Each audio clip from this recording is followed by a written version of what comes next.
السلام عليكم، ازيكم يا شباب؟ عاملين ايه؟ النهارده ان شاء الله هنشرح الهارت ساوند.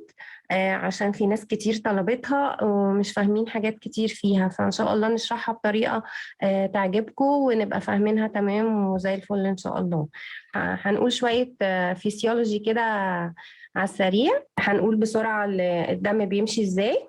على اليمين ترايكاسبيد فالف، وعلى الشمال مايترال فالف اللي هو ثنائي الشرفات، والترايكاسبيد اللي هو ثلاثي. بالمونري فالف بتاع البالمونري ارتري، واورتيك فالف الاورطه. وده منظر القلب وهو شغال، كل التشامبرز مع بعضيها. الدم بيدخل القلب عن طريق الفور بالمونري فينز اللي جايين من اللنج، محملين باكسجينيتد بلاد. بعدين يدخل على الليفت اتريوم، يعدي الميترال فالف، ينزل على الليفت فنتريكل. يبقى ده كده اسمه الفنتريكولار فيلينج في وقت الدايستول. يبقى الفنتريكولار فيلينج بيحصل في وقت الدايستول. تمام. لما اقول لك ليجن في الميترال فالف يعني ميترال ستينوزس، يبقى امتى؟ يبقى دايستوليك. تمام. يبقى الميرمر بتاع الميترال ستينوزس هيبقى دايستوليك ميرمر. ادي اهم حاجه. وزيه بالظبط الترايكاسبيد فالف، برضو ترايكاسبيد ستينوزس هيبقى دايستوليك ميرمر. للاورطه اسمه ايه؟ اسمه ventricular systole، اللي هو ventricular contraction. يبقى دي فتره السيستول اوف ذا هارت. يبقى السيستول اوف ذا هارت يبقى لو في aortic stenosis، يبقى انا اي هارت ليجن بسأل نفسي هو الفالف ده شغال، الدم بيعدي فيه during systole ولا diastole. يبقى الاورتيك ستينوزس امتى؟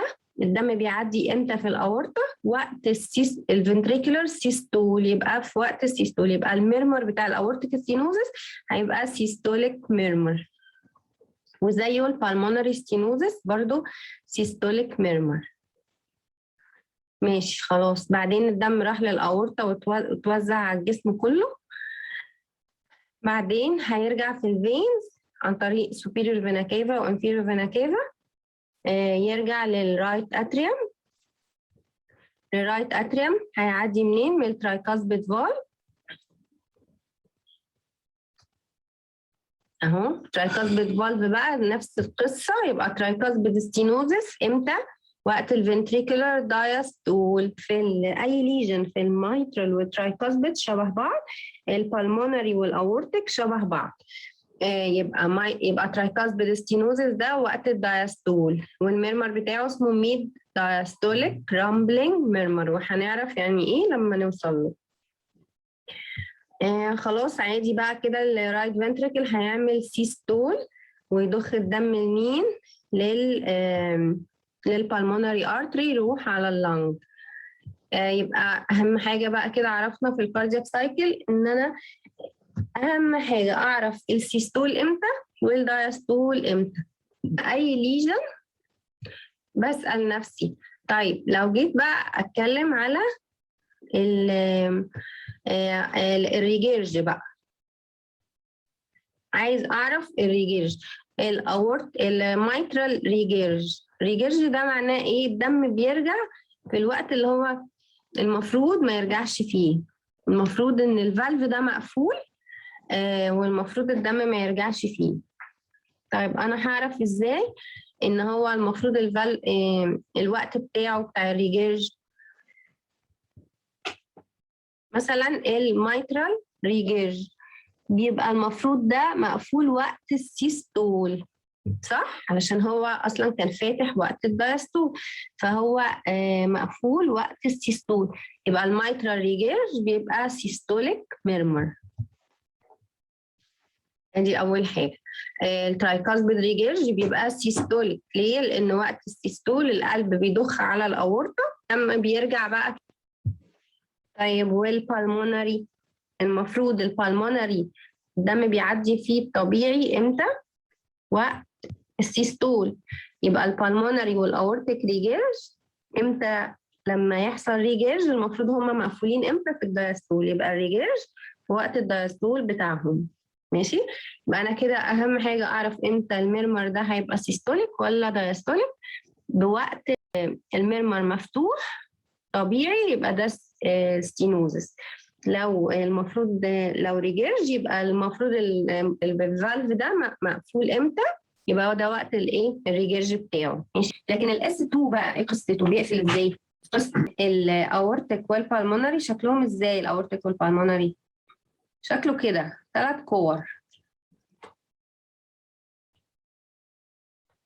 ادي كوره وكوره وكوره زي علامه المرسيدس، فهو عامل زي البوكيت، زي الجيب.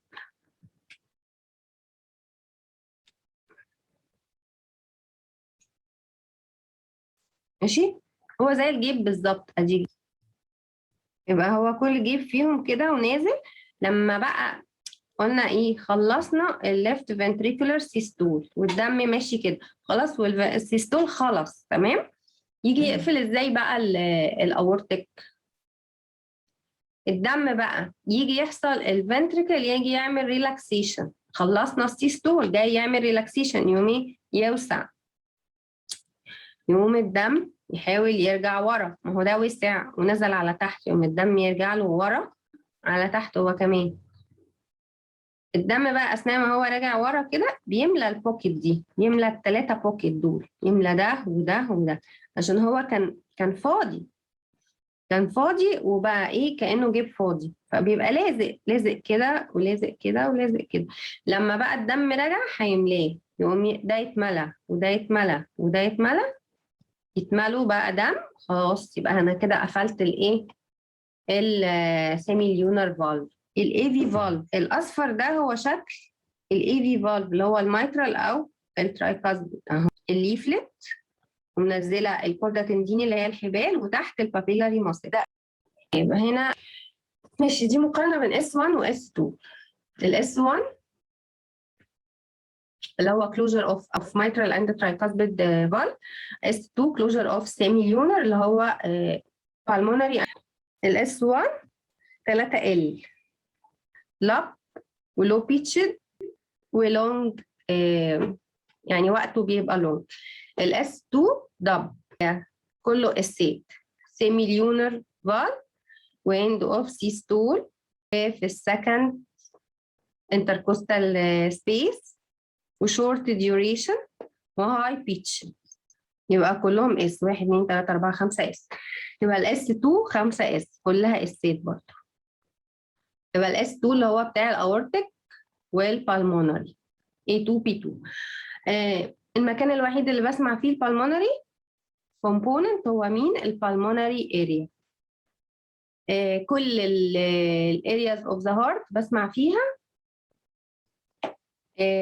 الاس 1 والاس 2. بسمع لبضب في كل حته، بس كل مكان بسمعه اقوى اللي هو يعني الهارت الفالف اللي موجود في المكان ده هو بيبقى اقوى واحد. بيته يعني بنسمع المكان الحاجه في بيتها وهو عالي. خلاص يبقى دي مقارنه بين اس 1 واس 2. والسؤال بقى اللي هو بيطرح نفسه، طب انا ازاي هعرف اس 1 واس 2؟ وازاي هعرف انا في سيستول ولا دايستول؟ وكل ده هعرفه ازاي اصلا وانا عمال بسمع لب دب لب دب لب دب لب دب؟ هعرف ازاي؟ طيب لازم اعمل تايمنج. قال لك اسكالتيز ذا هارت، او انت حاطط بتسمع بيقول لك نوع المر كومنت اون اس 1 ولا اس 2 ولا اي حاجه اسكالتيشن، ولا حتى وانا بعمل بالبيشن وانا بعمل كل الاكزامينيشن اوف ذا هارت لازم اعمل تايمنج. لان انا وانا حاطط ايدي وسامع صوت ما عرفتش هو سيستوليك ولا دايستوليك ولا عرفت حاجه خالص عنه. لازم اعمل تايمنج. التايمنج الصح مع الكاروتيد. في ناس بتعمل تايمنج مع الايبكس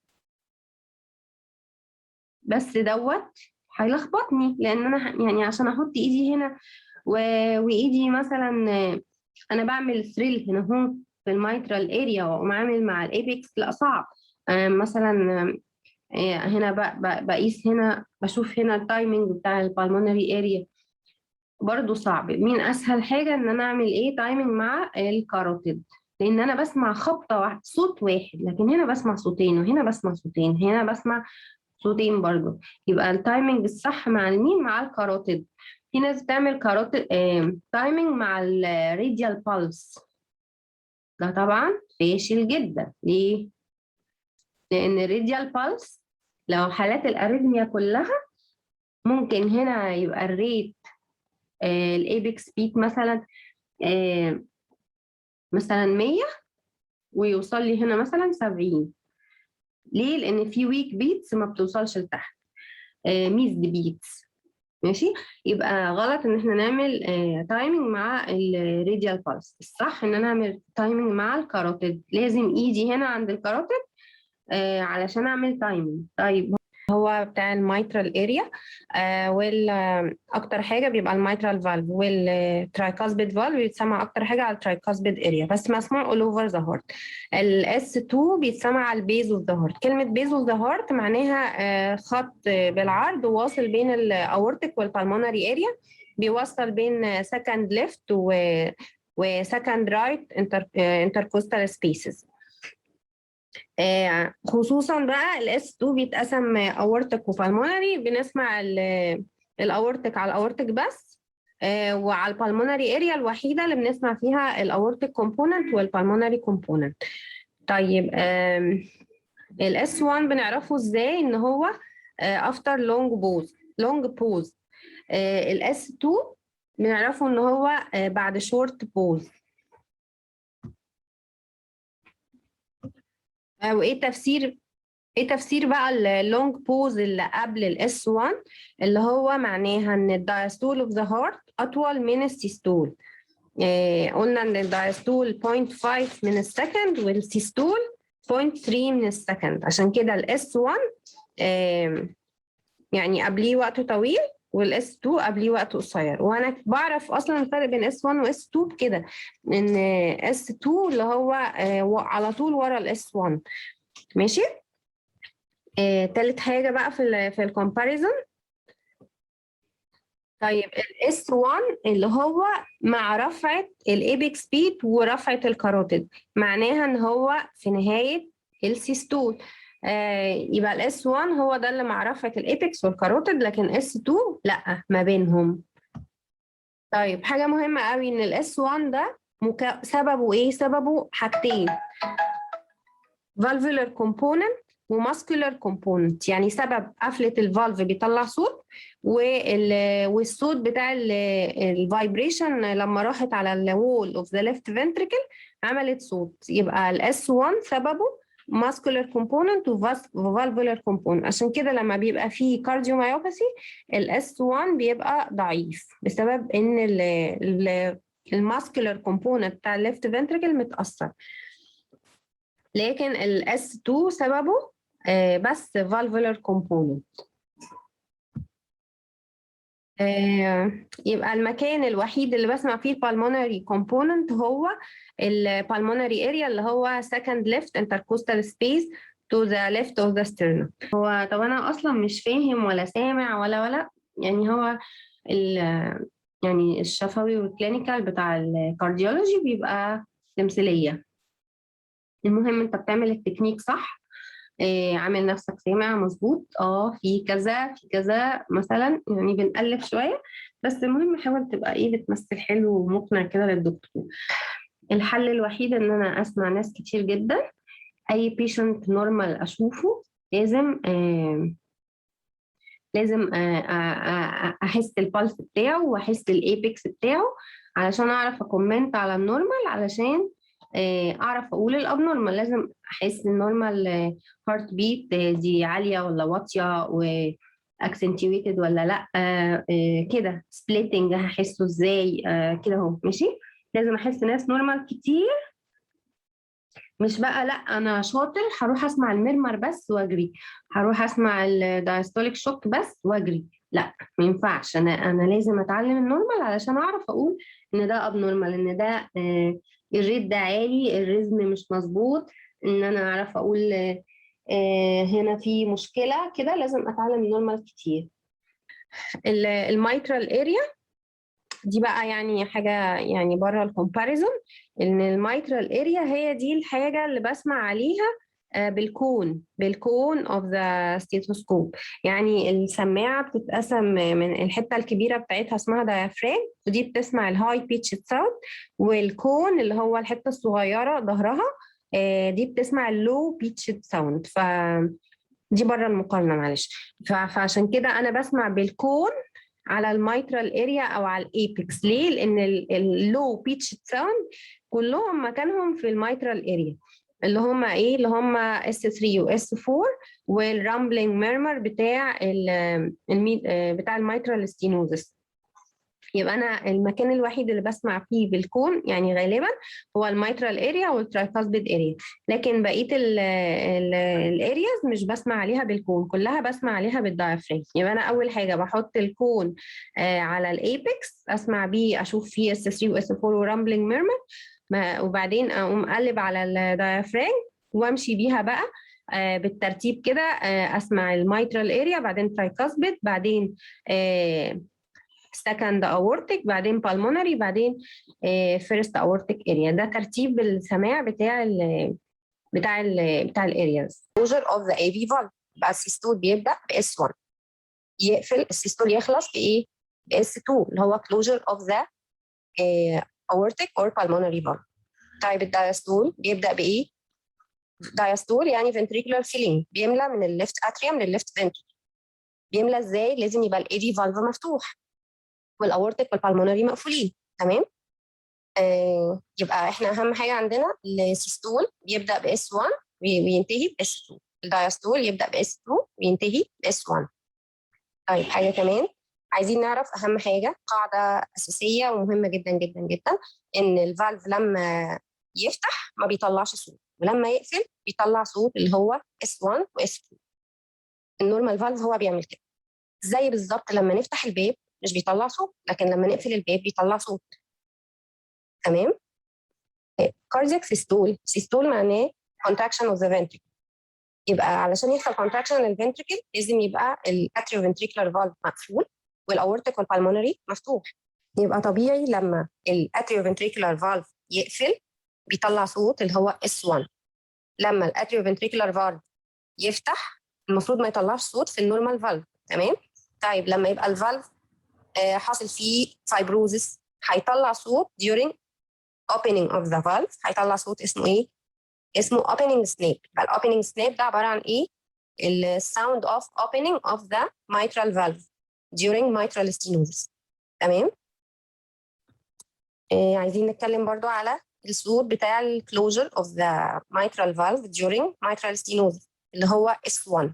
الكومنت بتاع S1 بيختلف في مرحله اللي هو normal valve، بعدين يحصل له fibrosis، بعدين يحصل له calcification. هيختلف من صوت نورمال S1. لما يحصل له fibrosis بيبقى accentuated first heart sound. لما يحصل له calcification هيبقى low weak، يعني weak S1 or not heard، أي مش سامعينه أصلا. إزاي بقى؟ عايزين نشرح بقى إزاي accentuated first heart sound ده بيحصل. اسمه closing snap. تمام؟ الطبيعي إن الميترال فالف بيقفل إزاي؟ إن النورمال ميترال فالف كاسب بتفلوت on top of blood. يبقى انا عندي في بلاد ملا الليفت فنتريكل، الكاسب دولت بيعوموا على وش على اعلى حته من البلاد اللي ماليه الليفت فنتريكل during the end of diastole. طيب الصوت بيقفل ازاي؟ كاني قفلت الباب بالظبط، بس انا علشان انا عندي دلوقتي ده نورمال فالف، ايه اللي حصل؟ قفلت من شورت موفمنت لان الدم مالي الليفت فنتريكل، يبقى عشان كده الصوت طالع كويس جدا وبسيط. لكن لما بيحصل ستينوزس اللي بيحصل بيبقى الصوت اكسنتويتد جدا، صوت كأن الباب اترزع. ازاي الباب بيترزع؟ لما بيتقفل من بعيد. تمام. تاني سبب ليه ان حصل ريجيد مايترال كاست، يبقى ريجيد وفايبروز. الحاجه بقى الفايبروز والريجيد دي هتطلع صوت زي مثلا بالظبط كده، ايه؟ ورقه. الورقه عملت صوت جامد كده، لكن الطبيعي بيعمل صوت ايه؟ كده. دي قماشه يعني فليشي زي اللحمه كده، زي الطبيعي بتاع الميترال بالب. لكن الورقه اللي هي فايبروز طلعت صوت كده. يبقى هو ايه اللي خلى الصوت يطلع accentuated first heart sound؟ أو حاجتين، اول حاجه ان هو rigid fibrosed mitral cast، تاني حاجه from wide distance. وايه اللي خلاها wide distance؟ ان هو انا عندي دلوقتي الميترال فالف في ستينوز، عشان كده مش بيملى الفنتريكل قوي. يبقى الكاست الفنتريكل مليان حبه صغننين، والكاست على شويه صغننين دول لما يجي يقفل بيقفل من مسافه بعيده، كاني رزعت الباب من بعيد يقوم يطلع صوت جامد اسمه accentuated first heart sound، او هو اسمه closing snap. تمام، يبقى اللي هو الكلوزنج سناب او اللي هو الاكسنتويتد فيرست هارت ساوند بيعرفني حاجتين: ان احنا لسه في مرحله الفايبروزس، تاني حاجه ان هو ما فيش اوفر فيلينج للفنتركل، يبقى ما عنديش حاجه تملى لي الليفت فنتركل. تمام، يبقى انا لسه انا في مرحله مايترال ستينوز. طب ايه اللي يخلي الاس 1 بقى ويك؟ يا اما الفايبروز ده بقى كالسيفايد، فلما بقى كالسيفايد بقى اموبايل فالف. تمام، يبقى لما يحصل كالسيفيكيشن للفالف هيطلع لي اس 1 يا اما ويك يا اما يعني نوت هيرد. تاني حاجه اللي هو اللي كان بيقفل على مسافه بعيده وايد ديستانس. الوايد ديستانس دي امتى تبقى قليله؟ لو الفنتركل اتملى. طب انا دلوقتي عندي مايترال ستينوزس والفنتركل مليان بلاد حبه صغننين، ايه اللي يخليه بقى مليان دم كتير؟ لو انا عندي مايترال ريجيرج، الدم بيطلع يرجع تاني على الفنتركل، يا اما اورتيك ريجيرج، بدل ما الدم يروح على الاورطه بيرجع تاني على الليفت فنتركل يملاه. يبقى انا دلوقتي بقى عندي الكاست عايمه على وش البلاد اللي هو المالي الليفت فنتركل، يقوم الباب يقفل على مسافه قليله ما يطلعش صوت الباب اترزع. تمام. طيب يبقى انا دلوقتي عندي الصوت عمل accentuated first heart sound لما كان عندي fibrosis ووايد ديستانس، معناها ان الفنتركل مش مليان بلاد، ده بسبب الستينوزس، بيور ستينوزس. لكن لما يبقى فيه combined mitral stenosis مع ريجيرج، الفنتركل هيبقى مليان بلاد، الباب هيقفل من مسافه قليله، هيطلع صوت قليل للاس 1. تمام. كمان في الاورتيك ريجيرج، اورتيك ريجيرج الدم بدل ما يروح للاورطه بيرجع تاني على الليفت فنتريكل، يقوم يطلع صوت قليل علشان قفل من مسافه قليله. تمام. طيب يبقى احنا كده شرحنا الفيرست هارت ساوند ليه بقى اكسنتويتد وامتى بقى ويك. حاجه ثانيه، ده الاس 1 ده عباره عن كلوجر اوف ذا اي في فالف، اللي هو كلوجر اوف mitral valve. طيب الاوبننج قلنا طبيعي، الفالف لما يبقى نورمال مش بيطلع صوت during opening، زي الباب لما فتحت الباب مش بيطلع صوت، لكن قفلت الباب رزق الباب بيتقفل لازم يطلع صوت اللي هو الهارت ساوند. opening snap معناها opening of the mitral valve. تمام. عايزين نقول الاوبننج سناب ده مكانه فين، اللي هو صوت الاوبننج اوف mitral valve. امتى الميترال فالف بيفتح؟ احنا عايزين نعرف هو بيفتح امتى. طب هو بيفتح امتى؟ بيفتح ليه؟ علشان يحصل دايستول، عشان يحصل ventricular filling، صح؟ يبقى انا خلصت السيستول، عشان اخلص السيستول الاس 2 هيطلع اللي هو closure of the aorta and pulmonary. طيب انا دلوقتي بدايه الفنتريكولار دايستول اس 2. هو الرسمه دي بقى بتبين ان اتريو فنتريكولار فالف، يبقى الاي في فالف بيفتح امتى؟ في نهايه السيستول.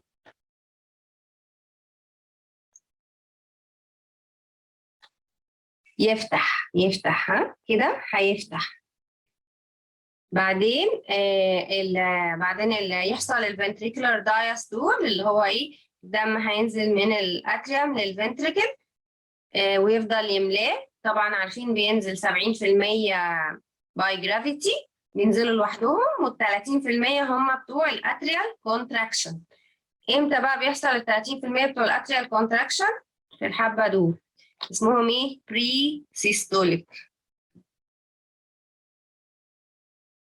يبقى الاتريال كونتراكشن بيعمل ال30% اللي فاضلين، بيبقى قبل نهايه الدايستول على طول، واسمه بري سيستوليك اكسنتويشن. هو يعني عشان كده الميترال ستينوزس بيحصل فيه في الاخر سترونج اتريال كونتراكشن يعمل بري سيستوليك اكسنتويشن.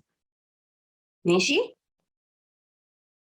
بري سيستوليك اكسنتويشن اوف ميرمر اوف mitral valve. طيب في حاجه كمان عندي بتحصل نتيجه البري سيستوليك ده، اللي هو نتيجه الاتريال كونتراكشن. ايه هي؟ بيحصل عندي الاس 4 هو نتيجة strong atrial contraction. يبقى الاس 4 هو ده وقته. يبقى أهم حاجة عايزين نعرفها إن إمتى الصوت البالمونري، صوت السكند هارت ساوند بيحصل إمتى؟ في نهاية السيستول. ودكتور ناجي قال لنا إيه؟ مش في نهاية السيستول، في حاجة اسمها البروتو دايستوليك فيز، الحتة دي. ماشي؟ اللي هي في نهاية السيستول اسمها بروتو دايستوليك فيز، اللي بيحصل فيها ايزومتريك كونتراكشن فيز. مش لازم، بس المهم يعني هو ده الايه؟ opening of aortic pulmonary في الحتة دي. البروتو دايستوليك فيز. ماشي خلاص كده عرفنا ان السيستول بيحصل بين S1 و S2. الدايستول ده كلوجر يا جماعة. ها، ما احنا لازم نبقى متأكدين ان صوت الاس 1 عبارة عن كلوجر اوف AV valve atrioventricular valve، وصوت الاس 2 كلوجر اوف pulmonary valve واورتيك. يبقى امتى بيقفل الاس 1؟ امتى بيقفل؟ لما خلصنا الدايستول اهو، at the end of diastole. يبقى صوت الاس 1 امتى؟ at the end of diastole. وصوت الاس 2 امتى؟ at the end of systole. ما هو طبيعي انا خلصت الفنتريكولار دايستول، يبقى هقفل الاتريوفنتريكل اهو، مليت انا خلاص، الليفت فنتريكل اتملى، يبقى نقفل ده، يبقى نقفل الاي في فالف. يبقى صوت الاس 1 نهايه الدايستول. closure of S2 اللي هو pulmonary aortic لازم يبقى في نهاية السيستول. ماشي، أنا عمالة أعمل contraction عشان أودي على الأورطة وخلاص وخلصت بقى كده، يبقى أنا لازم أقفل الأورطة. طيب في حاجة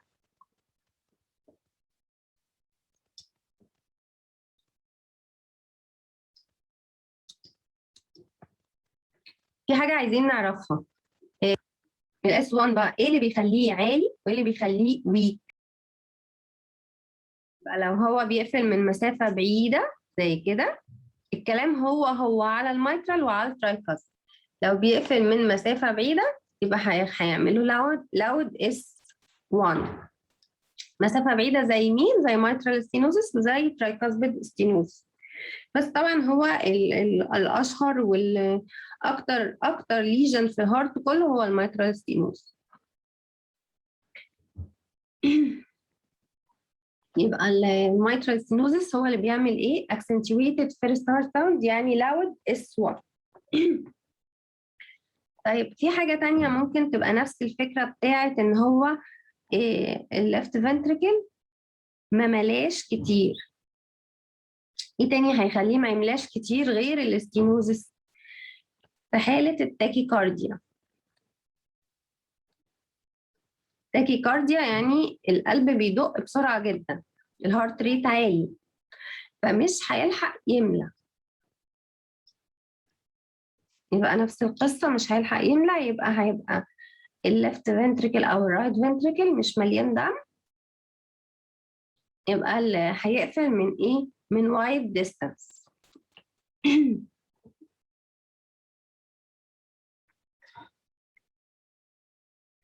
يبقى التاكيكارديا الهارت ريت بيزيد، يبقى الفنتريكل مش هيلحق يملى. يبقى الدم هيبقى قليل في الليفت فنتريكل، يقفل من مسافة بعيدة. لما يقفل من مسافة بعيدة كأني رزعت الباب، هدفته من مكان بعيد، يبقى يطلع صوت عالي، يبقى loud S1، يا إما mitral stenosis يا إما في tachycardia. طب weak S1، weak S1 في حالات إيه؟ weak S1 يا إما bradycardia، عكس الإيه؟ التاكيكارديا، يعني القلب بيدق ببطء، يبقى هيملى يملى جدا لحد فوق ويقفل من مسافة قليلة. يبقى الويك S1 يا إما كالسيفايد calcified mitral valve.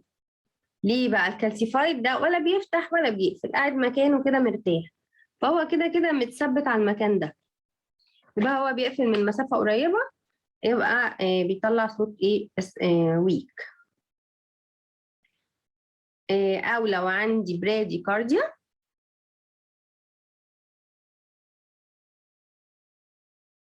او لو قلت ايه الحاجات اللي تملالي الكافيتي ده يتملى بلاد بايه، قلنا يا اما مايترال ريجيرج، دم طلع ورجع تاني نزل، يا اما اورتيك ريجيرج برضو دم هيرجع ويملالي الليفت فنتريكل، يقفل من مسافة ايه قليلة. طيب في حاجة بقى بيقول لك ايه، ان الاس 1 ده صوته ميكس ما بين الفنتريكولار كومبوننت، يعني صوت الفنتريكولار كونتراكشن وصوت الليفلت وهي بتقفل، ماشي. عشان كده احنا لما قلنا إيه، لما مثلت لكم صوت ان انا لما بعمل ورقة، لو انا ورقة كده حاجة الورقة دي يعني فايبروتيك، بتطلع صوت جامد علشان هي ايه ريجيد وفايبروتيك. لكن لو حاجة فليشي بيطلع صوت بالراحة، يبقى صوت الكلوجر اوف ذا فالف مش بيطلع صوت في حالة لو هو نورمال، امتى بيطلع صوت؟ لو هو abnormal، يطلع صوت عالي، ماشي.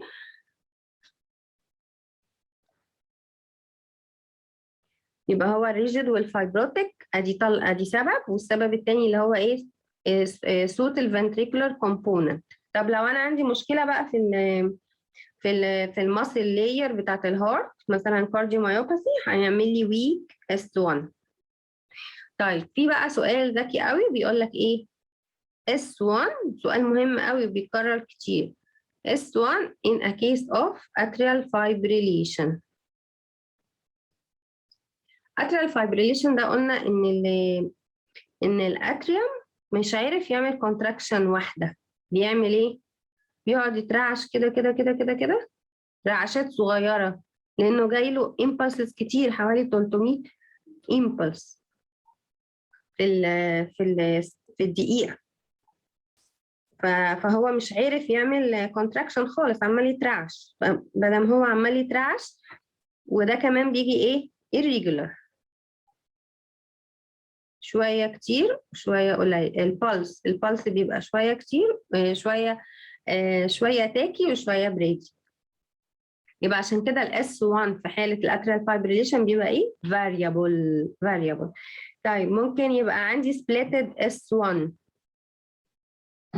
splitted S1 معناها ان انا سامعه الميترال لوحده والترايكاسبيد لوحده، يبقى يا اما واحد فيهم بيتاخر.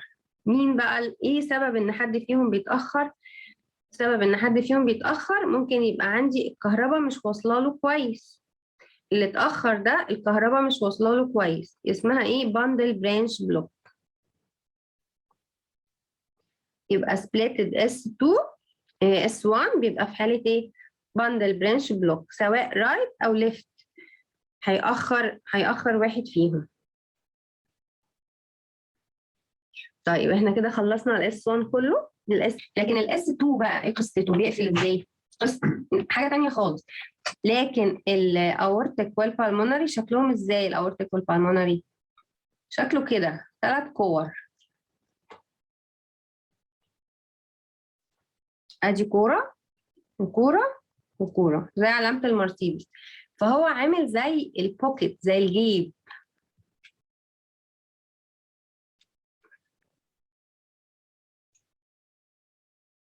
ماشي، هو زي الجيب بالظبط، ادي. يبقى هو كل جيب فيهم كده ونازل. لما بقى قلنا ايه خلصنا الليفت فنتريكولار سيستول والدم ماشي كده خلاص، والسيستول خلص تمام، يجي يقفل ازاي بقى الاورتيك؟ الدم بقى يجي يحصل الفنتريكل يجي يعمل ريلاكسيشن، خلصنا السيستول جاي يعمل ريلاكسيشن، يوم ايه يوسع، يقوم الدم يحاول يرجع ورا، ما هو ده وسع ونزل على تحت، يقوم الدم يرجع له ورا على تحت هو كمان. الدم بقى اثناء ما هو راجع ورا كده بيملى البوكيت دي، يملى الثلاثه بوكيت دول، يملى ده وده وده، عشان هو كان فاضي، كان فاضي وبقى ايه كانه جيب فاضي، فبيبقى لازق لازق كده ولازق كده ولازق كده. لما بقى الدم رجع هيملاه، يقوم ده يتملى وده يتملى وده يتملى، يتملوا بقى دم. خلاص يبقى انا كده قفلت الايه السيمي ليونر فالف. يبقى منظر الثلاث كور ده معناه ان السيمي ليونر فالف اتملوا دم. طيب الاورتيك والبالمونري بقى ايه اللي بيخليهم يقفلوا سترونج او يخليه صوتهم عالي؟ لازم يبقى الضغط من هنا قوي عشان يخلي الدم يرجع ورا بسرعة، يقوم يملاهم. يبقى اللي بيخلي الاورتيك والبالمونري صوتهم عالي حاجة تانية بقى غير اللي هناك. هنا لازم محتاجين هاي بريشر، وما عنديش بريشر غير يا سيستميك هايبرتنشن في الليفت سايد، يا اما pulmonary hypertension في الرايت سايد. يبقى ده اللي بيخلي صوت الاورتيك والبالمونري سترونج. ماشي. وايه اللي بيخلي الصوت ضعيف بقى؟ ان البريشر يقل، يا اما هايبوتنشن يا اما السبب التاني ايه اورتيك ستينوزس وبالمونري ستينوزس.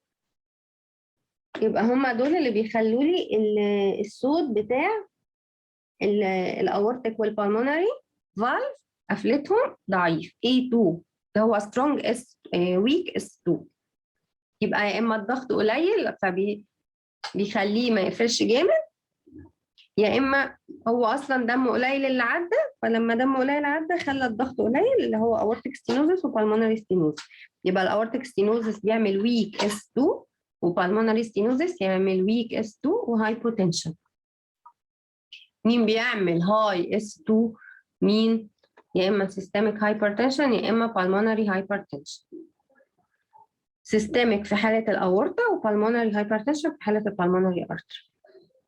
يبقى الاس 2 كده باختصار هو نتيجه closure of aortic and pulmonary valve. وبيحصل امتى؟ بيحصل في نهايه السيستول، عشان الفنتريكل خلص السيستول يقوم يعمل ريلاكسيشن، يا اما نهايه السيستول يا بدايه الدايستول. يقوم الدم يحاول يرجع ورا، وهو بيرجع ورا بيملى البوكيت ده اهو، الدم ملى البوكيت ده والبوكيت اللي جنبه والبوكيت الثالث، يبقى يعمل ايه لاود S2 او هاي S2. ماشي. في بقى حاجه اسمها ايه فيسيولوجيكال سبليتنج وفيكسد سبليتنج ووايد سبليتنج. الحاجات دي يعني مش لازم تاخدوها النهارده عشان هتلخبطكم. انا عامله لها فيديو على اليوتيوب تحاولوا تشوفوه. ماشي. كفايه نعرف دول. S2 قلت الاس 1 الاس 2 ده يا اما اورتيك يا اما بالمونري. وصوته امتى يبقى عالي؟ نتيجه هايبرتنشن او لازم هايبرتنشن، يا اما سيستميك يا اما بالمونري هايبرتنشن. الاس 2 ممكن يبقى مطلع صوت اسمه رينجينج يعني صوت الجرس. طب الاس 2 امتى هيطلع لي صوت رينجينج؟ في حاله الاورتيك انيوريزم، الارتري بدل ما هو ستريت بقى عامل انيوريزم كده، دايلاتيشن يعني، فالصوت كانه بيرن في اوضه فاضيه، فراغ. ماشي. عامل صوت صدى صوت. يبقى رينجينج سكند هارت ساوند في حاله الاورتيك او البلمونري انيوريزم. امتى يبقى ويك؟ اس 2 في حاله اورتيك ستينوزس وبالمونري ستينوزس.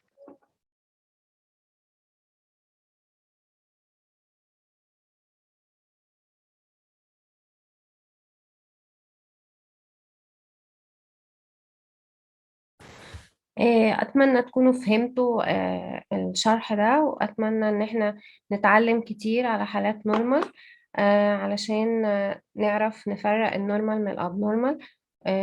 وإن شاء الله نبقى دكاترة شاطرين جدا. وميرسي جدا للناس اللي لسه مكملين لحد دلوقتي. شكرا.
يبقى الفستون يبدأ بإيه؟